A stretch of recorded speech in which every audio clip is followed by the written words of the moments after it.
Hi everyone, I'm Kevin Maheswara Dharma from Universitas Negeri Jakarta and I'm from Digital Business major. And today we are diving into chapter 7 of David Holston's book called Show Me, Don't Tell Me. This chapter is all about concept development, basically how designers take cool ideas and turn them into something real and exciting that you can actually see. So let's break it down. So, what is concept development? Concept development is the process where designer take a raw idea like a sketch or an inspiration and build it into full-blown visual design. Think of it like turning a simple seed into a beautiful tree. The idea starts small, but through research, brainstorming, and experimenting, it grows into something that looks awesome and tells a clear story. Holston explained that this process helps designers make smart decisions about colors, fonts, and image, so the final designs really speaks to people. Alright, now let's talk about a super interesting concept from chapter 7 called Understanding Unconscious Feelings with Projective Exercise. Sounds complicated, but let me break it down for you. So, when we ask people direct questions, they often give answers that are influenced by what they think. They should say stuff that's shaped by society or their own conscious thought. This means we might not always get their true feelings or motivations. That's where projective techniques come in. These exercises are designed to dig deeper into hidden feelings by showing people ambiguous image or scenarios. This idea is to bypass the conscious mind, allowing people to express their thought more freely without realizing it. A classic example is the Rothschild's test. You have probably seen it in movies. People look at symmetrical in blood patterns and describe what they see. The cool thing, their interpretation can reveal hidden emotions or thoughts that they might not even be aware of. Another great technique is the thematic apperception test or TAT. In this exercise, people are shown ambiguous social scenes like pictures of people in different situations and they are asked to create stories about what's happening. These stories can give us a glimpse into how they view relationships, conflicts, or even the world around them. In designs, understanding these hidden feelings can be super helpful because it allows us to tap into deeper emotions when creating visual message. Next up, let's talk about solving problems with creativity. In today's world, creativity isn't just for artists, it's a must for business success. Companies are constantly looking for fresh, innovative ideas to stay ahead, and that's where designers come in. So, how do designers' creativity to solve problems? Holston breaks it down into three simple steps. Step 1 is define the problem. First thing first, you have to understand the problem before you can solve it. This means clearly outlining the issue, what's at stake, and what the goals are. Without knowing the problem, you cannot come up with the right solution. Step 2 is generate ideas. Now comes the fun part, brainstorming. Designers use creative thinking to come up with as many ideas as possible. This involves two keys of types of thinking. One is divergent thinking. This is where you explore all the possibilities. Let your mind wander, think outside the box, and get wild with your ideas. Two is convergent thinking. Once you've got a bunch of ideas, you need to narrow them down. This step is about focusing on what makes sense and filtering out what doesn't meet the needs. Step 3 is select the best ideas. Finally, you have to pick the ideas that work best. These should be the ones that not only solve the problem, but also meet the company's business goals, and address customer needs. The goal is to find a way to balance between creativity and practicality. By following this creative process, designers can regularly come up with innovative solutions that help businesses grow and succeed.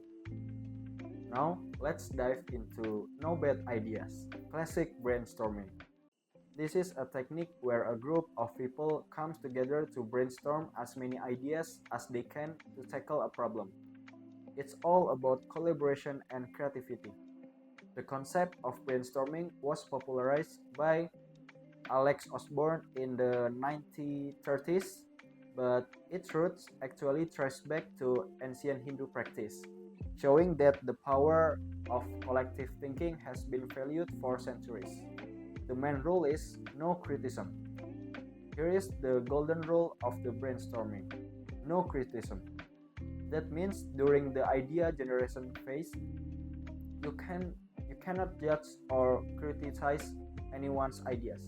This rule is super important because it creates a safe space for everyone to think freely and creatively without the fear of being shut down.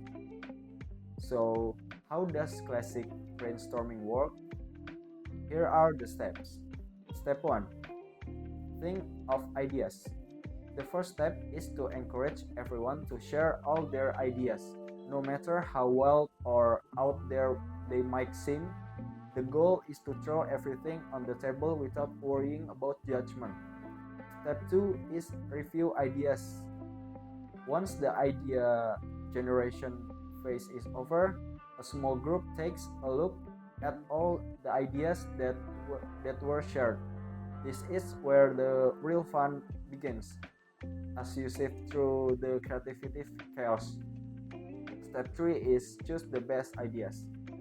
Finally, the group discuss and agree on the best ideas. They sort and rank them based on how well they solve the problem at hand. These collaborative discussions help refine the ideas into actionable solutions. Next, let's explore using focus groups for brainstorming. Focus groups are discussion with a selected group of people aimed at understanding their opinions, thoughts, and ideas. They are particularly useful during the concept development phase, rather than just for evaluating existing ideas.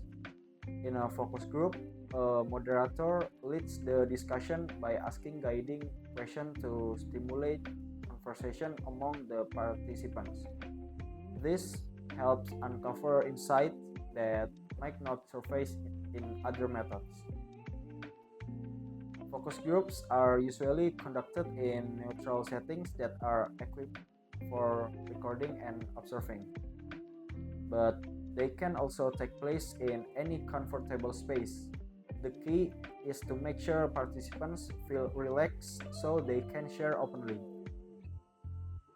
Typically, a focus group lasts about 1 until 2 hours, and it is best to conduct at least 3 groups to ensure balance and diverse results. However, there are a few things to be cautious about this. If it's not managed well, focus groups can sometimes yield misleading results. Participants may hold back their true feelings or simply agree with the majority, leading to a phenomenon known as groupthink. So, to get the most accurate feedback, it's a good idea to use focus groups alongside other methods like one-on-one interviews. This combination allows for a more comprehensive understanding of people's opinions and feelings. Now let's dive into mind maps, a fantastic tool for organizing and connecting ideas visually. So how it works? First, collect ideas. Start with a central idea and branch out with related thoughts. Second is group and connect. Show how these ideas are related and group similar concepts together. Third is visualize. This approach provides a clear visual presentation of connections between ideas. The benefit of mind maps is It will help organize chaotic brainstorming results, making it easier to see relationships and recall information. They are also great for communicating ideas to others in a structured way. Let's dive into the exciting world of prototypes, a fun way to explore and refine your design ideas. So, what are the types of prototypes? There's three of them. First is print material. Think of draft or for brochure or pamphlets that give you a sneak peek at your vision. Second is web design. These are wireframes or mockups that show how your website will look and function. Third is physical models. Imagine scale models of product like a mini version of a new gadget you're developing. So how it works? First is create a prototype. Start by making a basic version of your design. It doesn't have to be perfect, just get your ideas down. Second is test it. Use it yourself and ask others for their opinion. This is where you get to see what works and what needs tweaking. Third is refine. Take all the valuable feedback and improve your design. The benefit of this is prototyping is a game changer. It helps you understand your designs better and make improvements before you commit to the final version. Plus, you can make quick change and test out different ideas, saving you time and money by catching any issues early on. Okay, now the last part. Let's dive into the fascinating world of visual metaphors. Metaphors are powerful tools that help us understand complex ideas by relating them to something we already know. For example, in discussions, we often use word language, saying things like, we want the client, or their ideas hit the target. So, what are visual metaphors?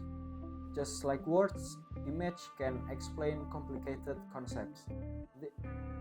Think about car ads that show cars next to animals, like a cheetah or a stallion, to suggest speed or power. These visual cues instantly convey ideas that words alone might struggle to express. Why is it useful? First, expand thinking. Metaphors open up new ways to see and understand communicating challenge. They encourage creative thinking by connecting unfamiliar concepts to familiar ones. Two is shared perception. They help brains deliver message more effectively by tapping into how people naturally think. Well-placed visual metaphors can make a brain message resonate more deeply with its audience. So, by using visual metaphors, we can clarify our ideas and make our message stick. It's all about transforming the complex into something relatable and easy to grasp. As we wrap up, remember that the best innovations often come from thinking outside the box and collaborating with others. So go out there, play with your ideas, and don't be afraid to take risks. Thank you for your time. Goodbye.